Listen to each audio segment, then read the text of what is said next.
Here's another video blog. Good morning, everybody. It's April 1st here in America. And I got good news yesterday. I have an interview on Monday for a job that I would really like to keep or get, because I would like to stay right where I'm at least for a while. So I'm doing things differently this time.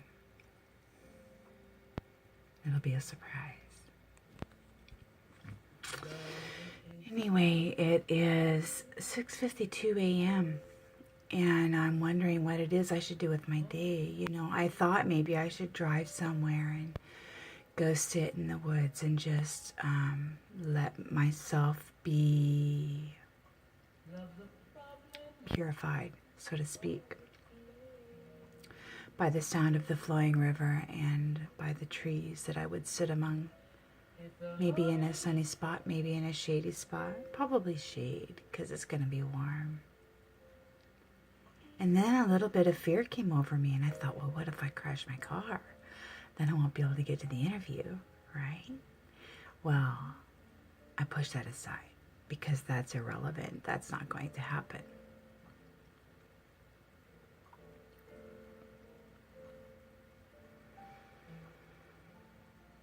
You know, when I think about my mother and what could have been and what may still be, I don't even know. The amazing thing, I went to a class last night, actually, and I was reminded that I should not live hoping, that I should go into a situation sure of it and what was going to come of the meeting or situation, as though I knew what was going to happen already. Be sure of it. Because when you hope, apparently, it makes you a wishy-washy person. And I am not a wishy-washy person, as a matter of fact. Although I guess maybe I am at times.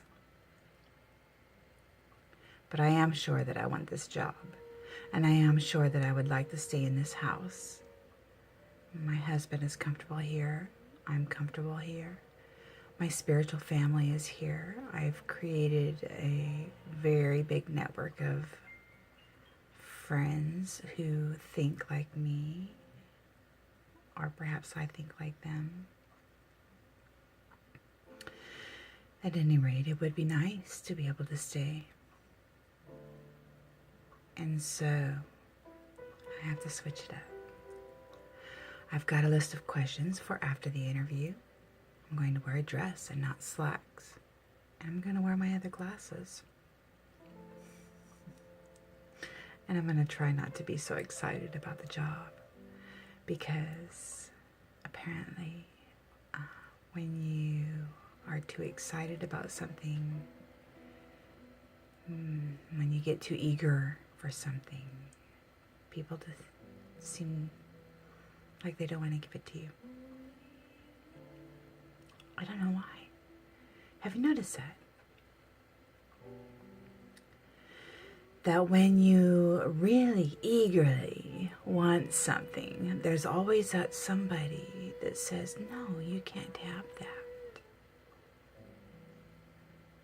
There always is.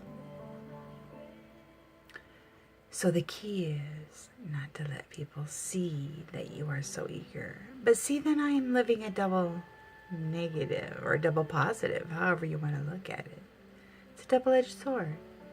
At times you can be really eager about something, and at times you must relax and just be professional, which is what I hope to do on Monday.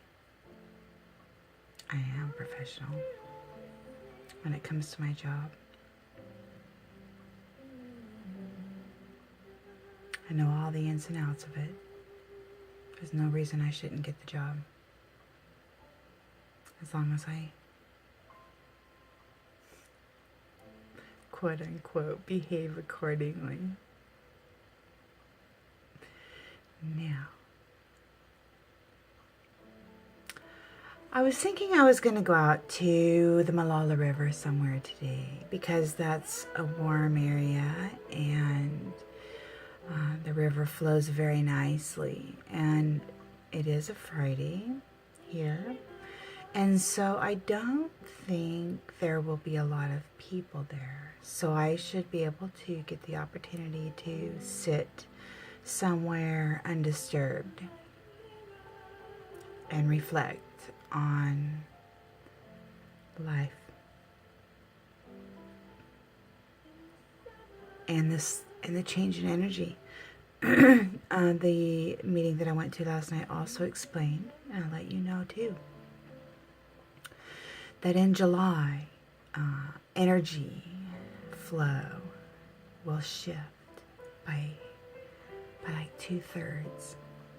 Okay, so if you feel as though you're feeling anxious or sad, or your emotions are fluctuating pretty heavily right now, look into ways to deal with that, okay? Because it's going to intensify greatly by July. Some people say meditate, and then there's that clarification of what meditation is. A lot of people think that it's emptying your mind, but really all it is watching thoughts come and go through your mind as you sit peacefully. When I sit and a thought comes through my mind, like, I don't know, any kind of thought. You just kind of watch it go by, kind of like the flow of the river. It's this electrical current that's passing through your mind. It's a thought. And you, as the observer, watch it go through your mind and then watch it pass by. Don't get stuck on it. Don't overthink it. Just observe it passing by and breathe. Don't forget to breathe. Deep down into your diaphragm. Breathe deeply. Do that at least 3 times if you're feeling anxious. And then go back to regular breathing and just observe the thoughts passing through your mind. Close your eyes if you need to, so you don't have that extra stimuli. Because sometimes that can be a distraction, especially, if there's others around. It was also suggested that when we're feeling low in our energy field and we're feeling sad and we just can't pull ourselves out of the funk, we're getting a little depressed, we want to cry, and we don't know why, go to your spiritual family here on earth and get some hugs. Or just sit with them and listen to them speak. Because they will lift your energy for you without even knowing it. That's one reason why I don't want to leave, is because I have that support system here already. And if I move, then I'd have to find it again in a difficult spot, because apparently the new place isn't a very calm atmosphere. There's a lot of angry people in the world.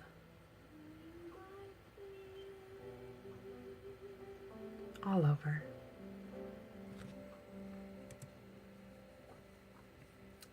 I really liked that video that I posted the other day about that woman speaking, about the wars that have been going on for 1,400 years in other countries, and that they are blaming the Americans for their issues. And in truth, America is very young. We've hardly even been here. Not nearly 1,400 years. So how could any of that bloodshed and torturing and murdering be our fault? It's just not. So see, there's some crooked thinking out there, and there's some non-responsibility going on. Nobody wants to be responsible for their behaviors or their actions. They want to live in this blame game. They want to say it's somebody else's fault that I behave this way. Very childish, actually. I mean, that's what kids do. You know, they say, I didn't do it. So-and-so did it. When they know full well they did it.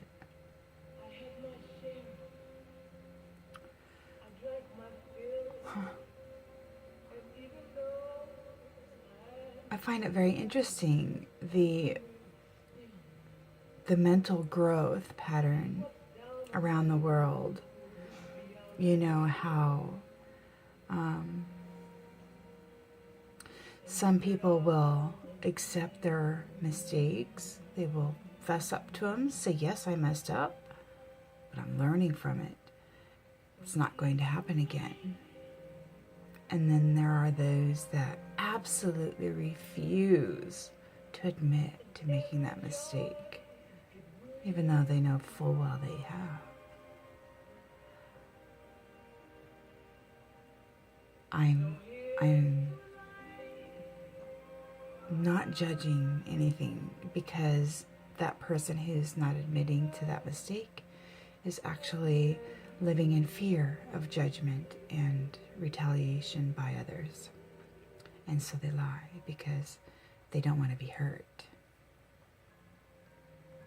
It's all understandable, and it's fairly simple when you think about it. I just wish that the people that were in denial, that their eyes would open, and that their mind would start making connections about the behaviors that they do, being responsible for the choices they make.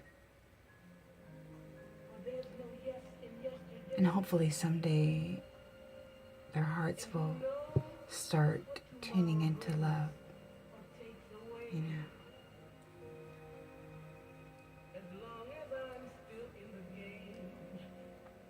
In other countries, you know, for instance, that lady, that one young woman in 2014 who married her love and was pregnant and got stoned to death by her father and a mob that he created. Did he not love her as a child?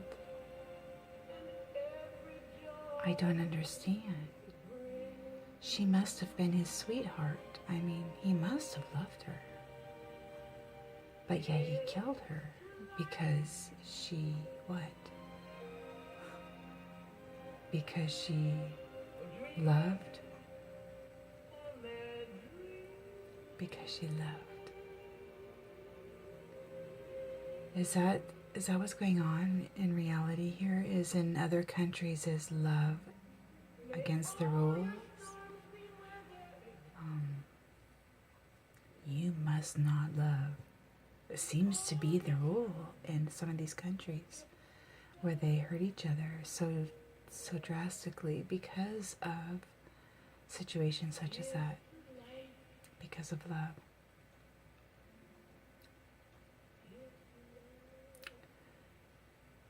I don't understand.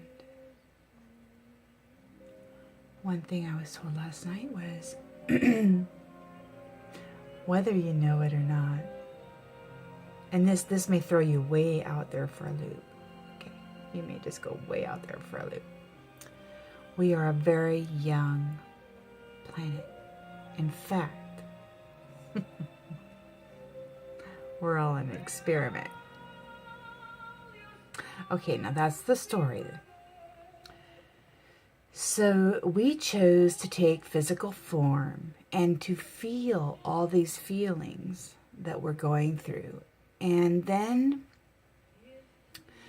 we chose to be the alchemist. I'm hoping you all know what the alchemist is. The alchemist is turning metal into gold, right? making change. Well, we are all here being in this physical form, being alchemists of the emotions and the feelings that electrical current that flows through us. It's all energy. So we're here feeling this energy, and sometimes it makes us mad, and sometimes it makes us sad, and sometimes it makes us feel rebellious, and sometimes it makes us happy, you know? But all the while, what it is that's important is that we observe these feelings as they flow through our body. And like those thoughts in our mind, we observe them as they flow. And we pay attention to how those feelings make us feel, how we feel while they're flowing. And the ones that make us happy and lift us up, we become familiar with that and we sit with that. And the ones that drag us down like quicksand, we become familiar with that and we sit with that. And then we learn how to bring them together, how to transform them, so to speak.